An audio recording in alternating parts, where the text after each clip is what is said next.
Yo, internet, how's it going? I'm doing a little bit of shotgun news today because I have a lot of news articles to get off my chest. So, and most of them I feel is that don't need necessarily a full video for me to talk about. So I'm gonna go ahead and just shoot out about like 6 or 7 articles, and I'll go ahead and talk about them as best I can in shortest amount of time possible. So let's jump right into it. First off, Final Fantasy Dissidia NT is adding Final Fantasy 14's Billy Zenos to the PlayStation 4 and PC version of the game, which is cool. He's supposed to be out up on both PlayStation 4 and Steam on April 11th. So hey, if you're looking forward, man, to him, he will be out soon. Moving on to my next one. That should dead deer in the Division 2, should they drop meat? Hold on. Should they, sorry, a little disorganized. Should they drop meat? And at this point, I can kind of look at it and, yeah, kind of taking like this long-winded article from Kotaku. Basically, should killing animals, should they drop meat or items at the very least, or that should be food for people like in specific areas. To a certain extent, I can kind of see. I can say yes, but then at the same time, though, it's like actually like making deer meat a thing. Like, then that means, well, you don't really run into deer all that often. Like whenever you're running, or at least I never did. I mean, like I see them occasionally, you know, them or dogs or whatever. But again, it's not something that I'm really looking forward to saying, okay, like I see deer, like the second that you see a deer, like you should kill it, like.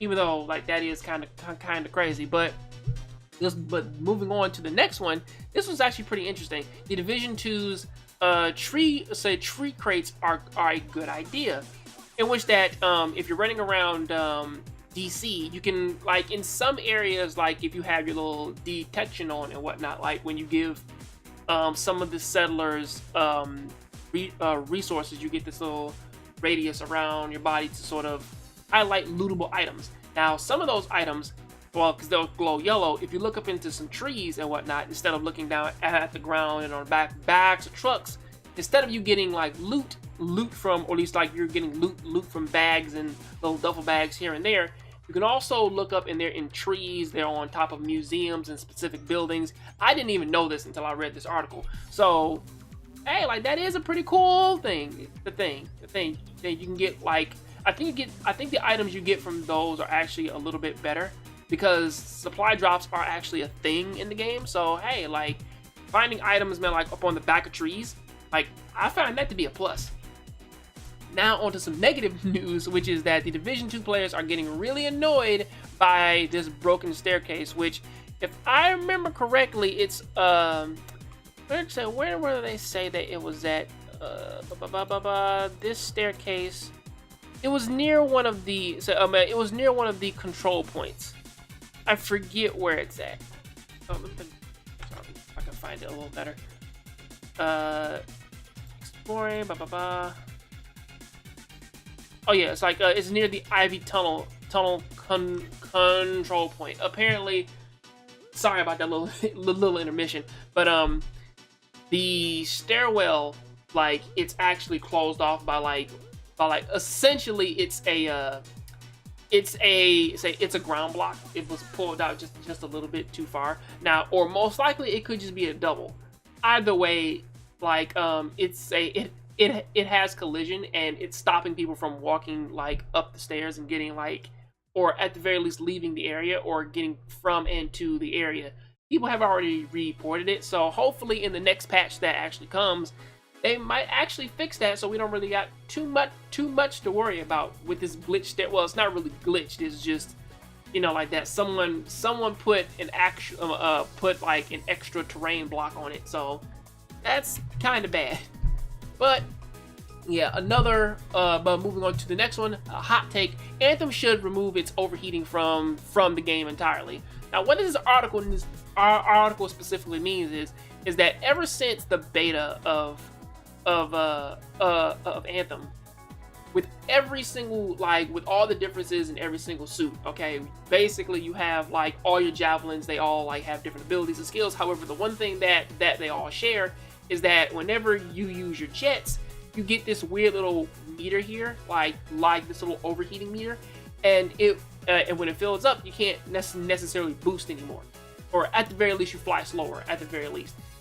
And it is a problem for a lot of people because it's like, well, why is it even in the game when specifically like the game itself already kind of like tells you that you have to be like within a certain proximity of every person in which that you encounter, because that's kind of how it is. And it's like, oh, okay, so you're supposed to go this way, you're supposed to go, or at the very least, like it gets blocked out anyway when like the meter comes up when it says that you're about to be transported to your friends. So it's kind of silly to even keep that in there in the first place, or keep a stamina bar for your javelin jets when they're just gonna teleport you anyway, So I can kind of understand it, but it kind of it shouldn't be there if if they all can fly, and like the whole purpose of the game was for me to use jets to fly and look at the area and get from one place to another. You probably shouldn't have an overheat function in there. I mean, again, I like Deadly Premonition, but hey, man, it's like having cars that actually run on gas. That's something that can only work for that game. In terms of you trying to put that in a GTA, yeah, I don't think that's going to work so well. But on to the final news article that I have for you, which is the Anthem 1.4 will now offer improvements such as the FOV sliders, which I've already mentioned, DSLL support, much more, full patch notes, extensives. So diving into it specifically, they have the Elysium caches, they have forge improvements, loots, which we actually get stuff from stronghold bosses now, legendary missions, which is cool. I think the legendary missions will be added to the game. These are more difficult, replayable, critical path missions, so on and so forth. FOV options, obviously, and miscellaneous, and a whole bunch of miscellaneous changes that should have been there from day one, since they've been working on this for 6 years. But and most likely they're still like trying to put way more stuff in there. So hey, with them getting that to 100 million revenue, digital revenue, like they're trying to drag their feet to kind of get some, or at least like trying, man, to keep people happy with this.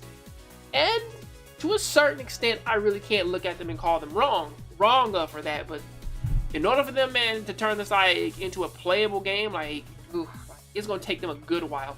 So that's basically what I gotta say about that. I'll catch you guys on the next Jongravesshow. Please keep watching anime, keep playing video games. If you like the way that I'm doing this, please tell me down. Please hit that like button, subscribe, share this on some media sites. Sorry that my camera does that every now and again. I'm still trying to figure out the Logitech C, or at least figure out why my Logitech camera is doing that. But I'll see you next time. I'm out.